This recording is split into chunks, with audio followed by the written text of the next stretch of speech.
Yeah. Mtazamaji, tunaendelea vizuri. Tulikuwa kwenye mapumziko na tumerudi na ambapo mtaalamu ameweza kutueleza ya kwamba sasa tumefikia hadi ambapo serikali ya kaunti kama Kiambu imeweza kufikia hadi hiyo level ya kwamba umepewa approval ya change of user or unang'ang'ana na change of user. After change of user, nini kinaendelea hadi unaenda hizo approval zile ambazo unahitaji uende mpaka uweze kujenga mpaka nyumba zikamilike ni gani? Kwa kifupi, dakika 5-10 na siku nyingine. Wakenya watazamaji, zingatia hili sana, ni muhimu, linakuhusu haswa ukiwa uko kwenye ugaibuni diaspora kama sisi. Sikiza hili, ni muhimu sana kwako.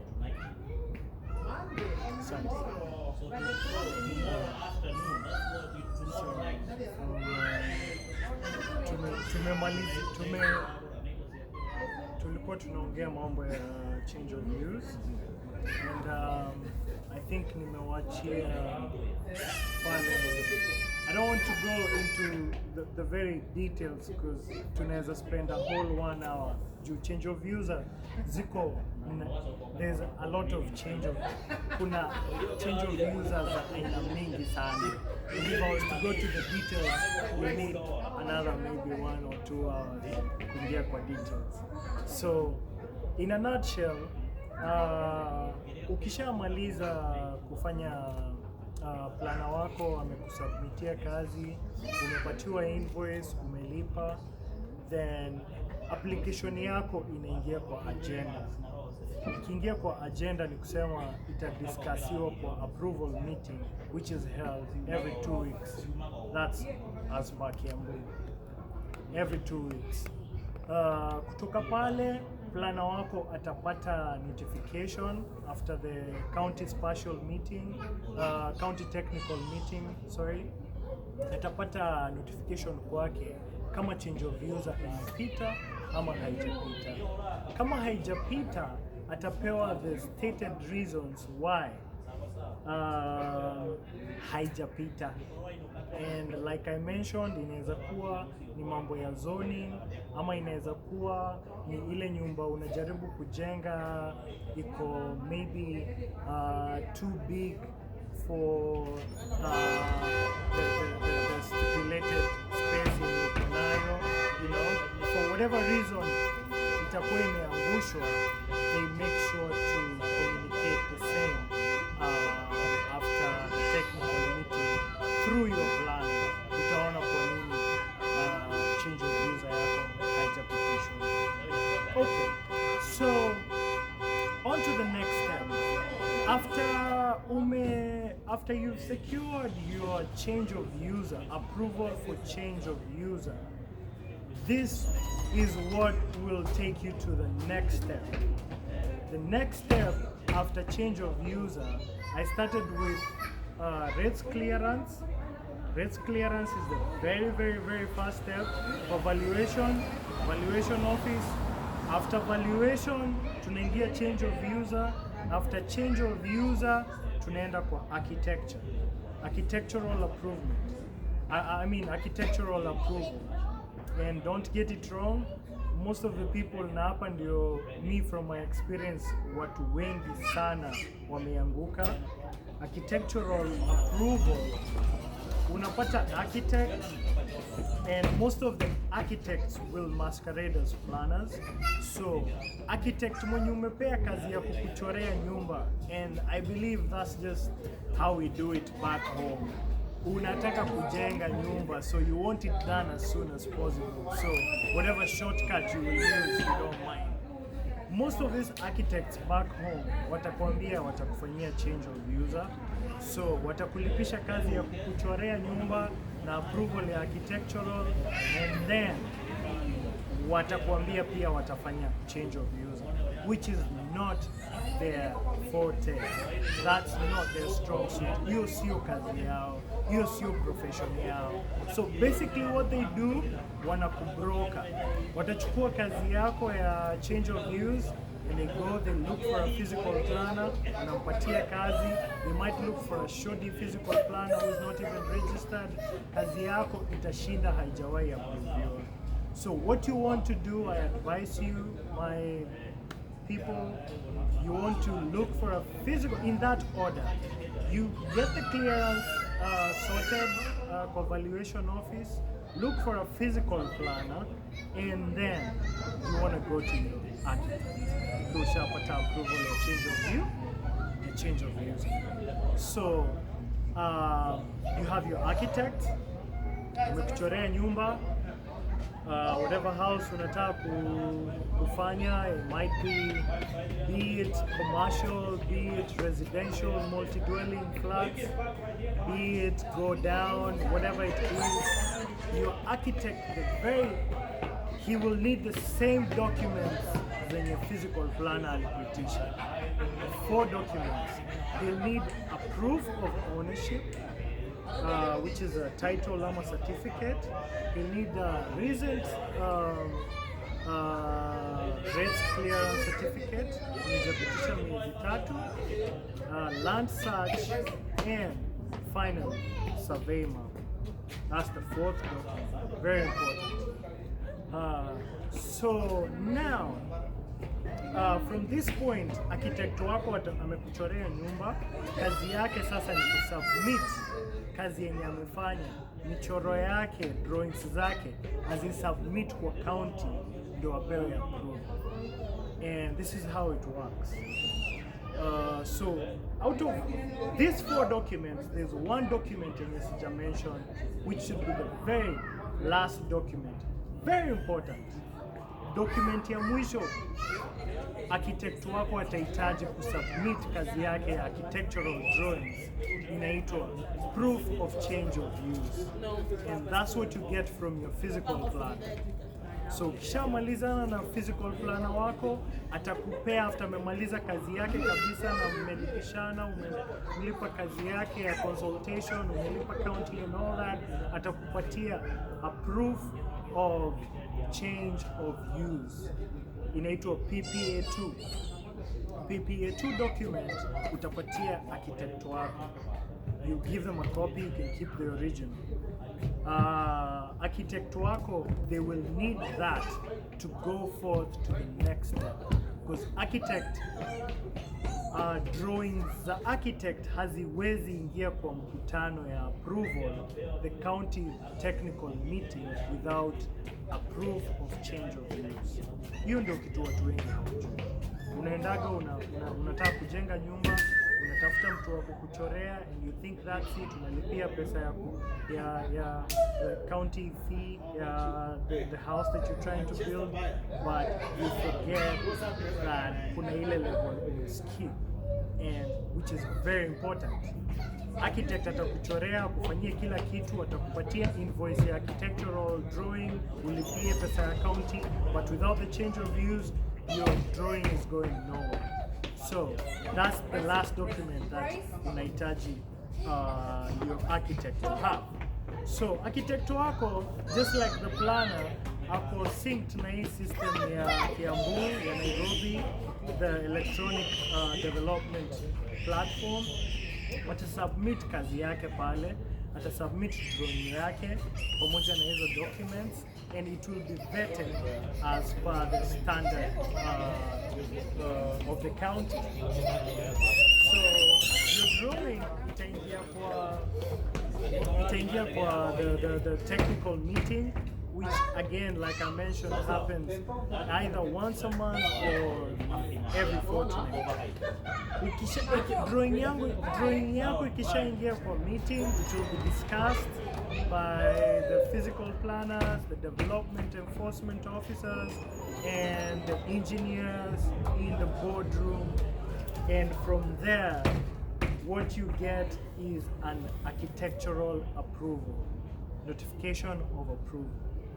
So you get your notification of approval, hiyo ni kusema building yako imepitishwa. Again, it doesn't have to be approved. Building yako inaweza kuwa imeangushwa kwa mkutano because of various reasons. One of the reasons, like I said, we have zoning rules.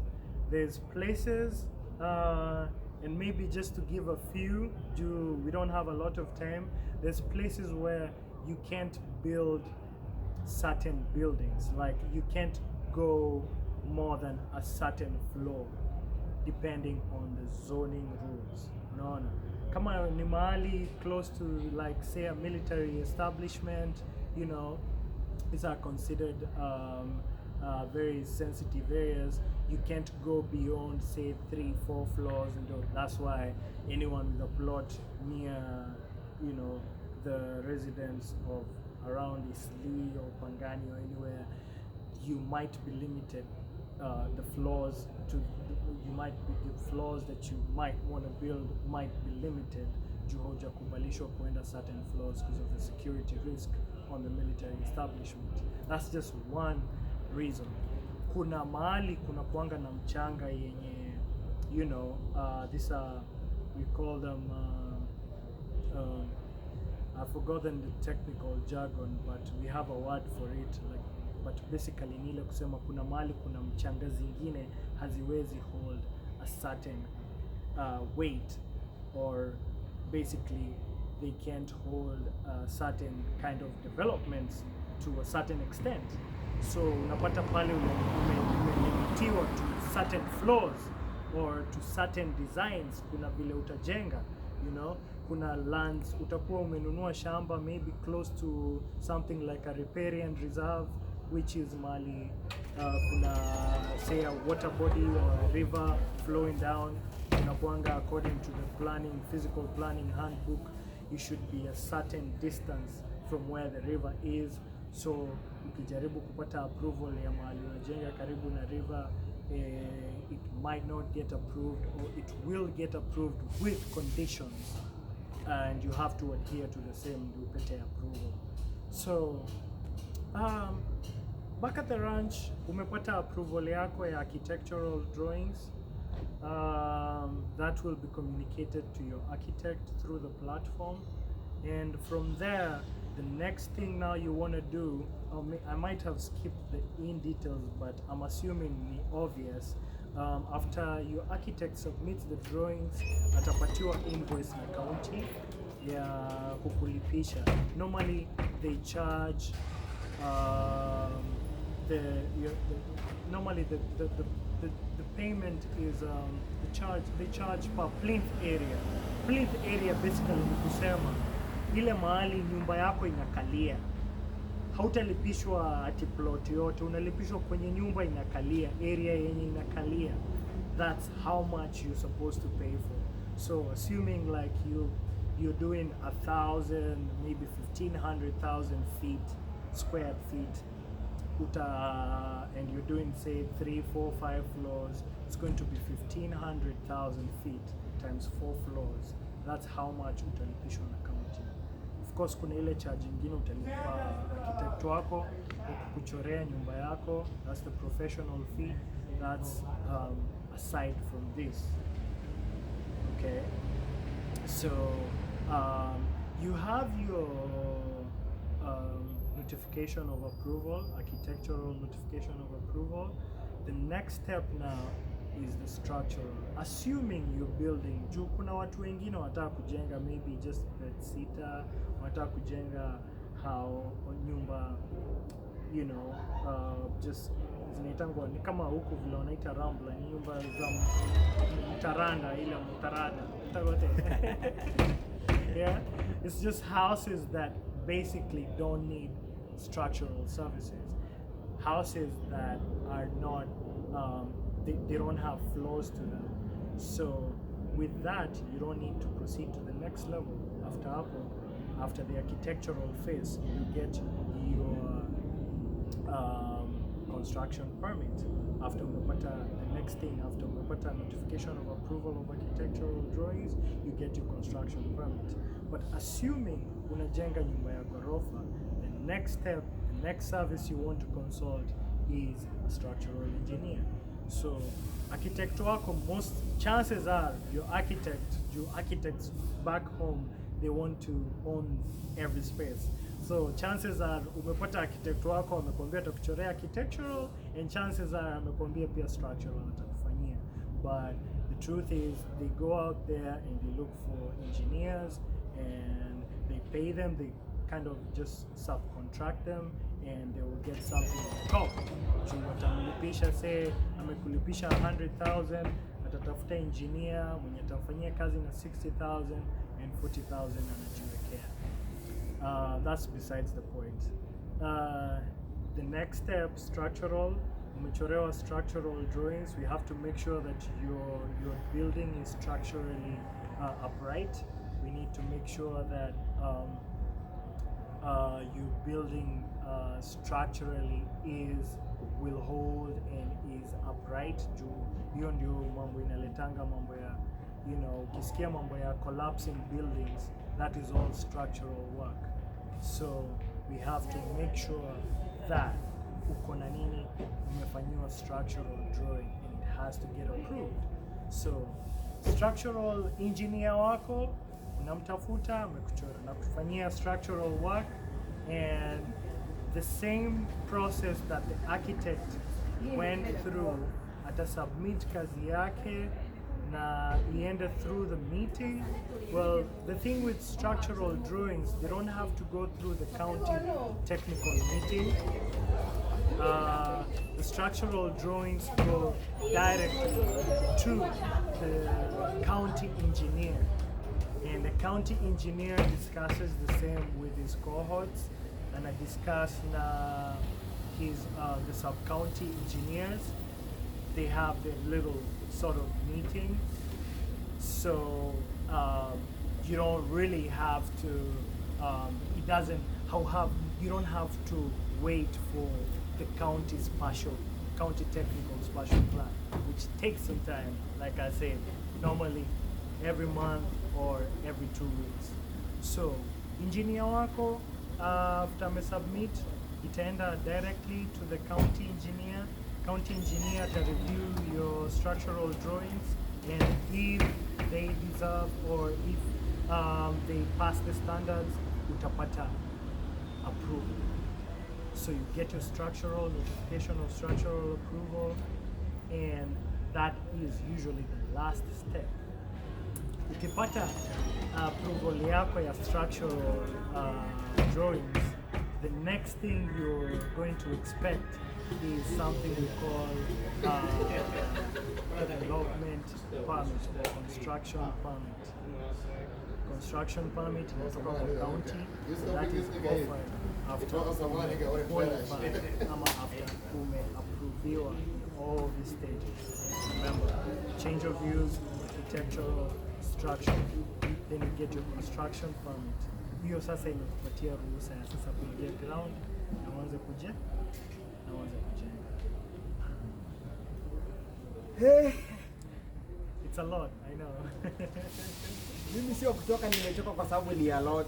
Ni kwamba huyu mwenzangu ako na ufahamu sana wa mambo ya ujenzi, na hiyo ni kaunti ya Kiambu na Nairobi. Masomo yako, background was what when you are going to do this? So basically mimi nimesomea kitu inaitwa urban and regional planning. Mimi nilisomea pale Nairobi University, and that was some years back. Nataka kusema maybe 7-8 years. Okay. Yeah. Nilitaka tu aseme University of Nairobi. Regional and urban planning, something planning, meaning huyu sio broker. Umepata kutoka kwa mtaalamu amesomea masomo hayo katika chuo kikuu, na ukapata maelezo na ufahamu huu kutoka kwa mtu ambaye ako na uzoefu wa utenda kazi akiwa anafanya kazi kwenye kaunti ya Kiambu. Huyu sio broker. Huyu sio muuzaji wa shamba, wale wanauza shamba lakini hawezi kukusaidia kwenye ujenzi. Amekuambia kama umetaka ujenzi wa ghorofa za kwenda juu, anzia change of use. Kama shamba lako si la commercial, si la kibiashara, ukishafanya hiyo idhini hiyo, enda chorewa michoro ya vile mjengo utaenda. Mchoro leta mpaka nyumba ikae namna hii.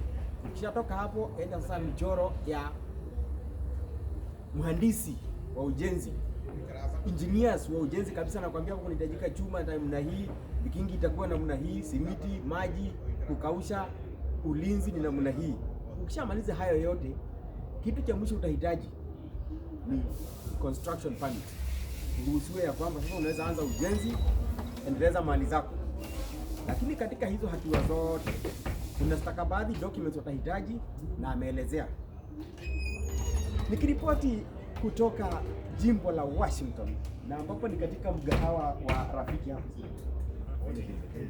Unavyoona ila Rafiki Lounge Kenya ni mgahawa wa Kenya ambapo si ukuja hapa kujivinjari na kupata chakula cha mchana. Kwa mfano ile ilikuwa ni Jumapili, waliokuja hapa wengi walikuwa mtoka kanisani na wamefurahia sana. So my brother, njoo aga wa Kenya na uambie ya kwamba ugaibuni pia in the diaspora kuna wataalamu na tunapenda Kenya sana. Ni mwaka wa uchaguzi, wish them good luck.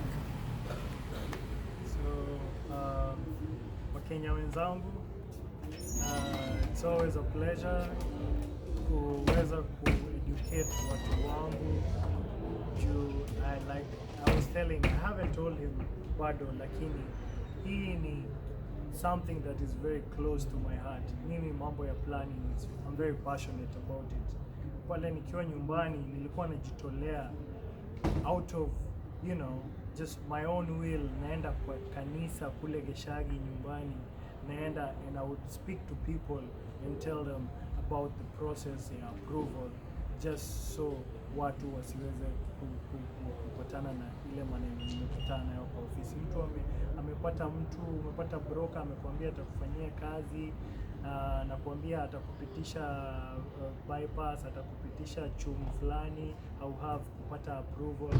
Me, I'm telling you personally from my experience, it's for your own best. Go through the approval process. Ukikosa kwenda through approval process, you actually spend way much more than ungetumia ukigo through the process. Utapata mtu amekwambia mpitie Makona, akwambia utajenga, atashughulika na kanjo watakuwa wanatumwa huko every week. Wanapigwa wanamaliza 1 month, wanaposponiwa nyumba yako. You'll be building that house for a couple of years.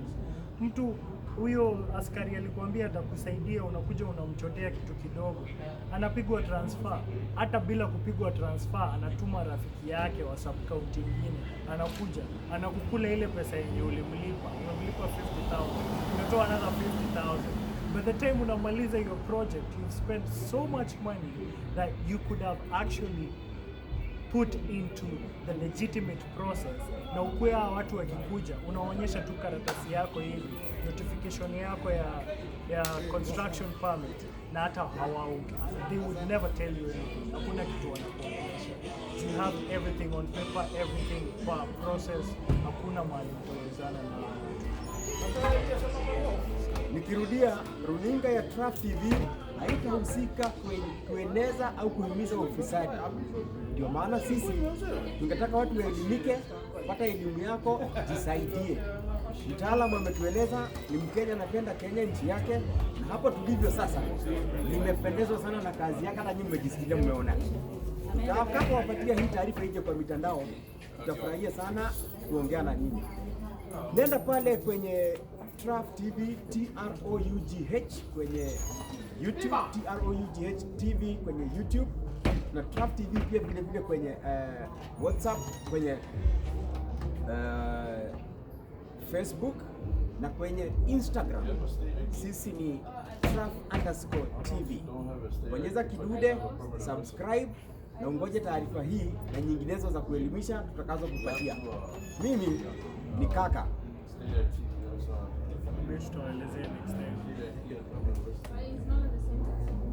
So, you need approval.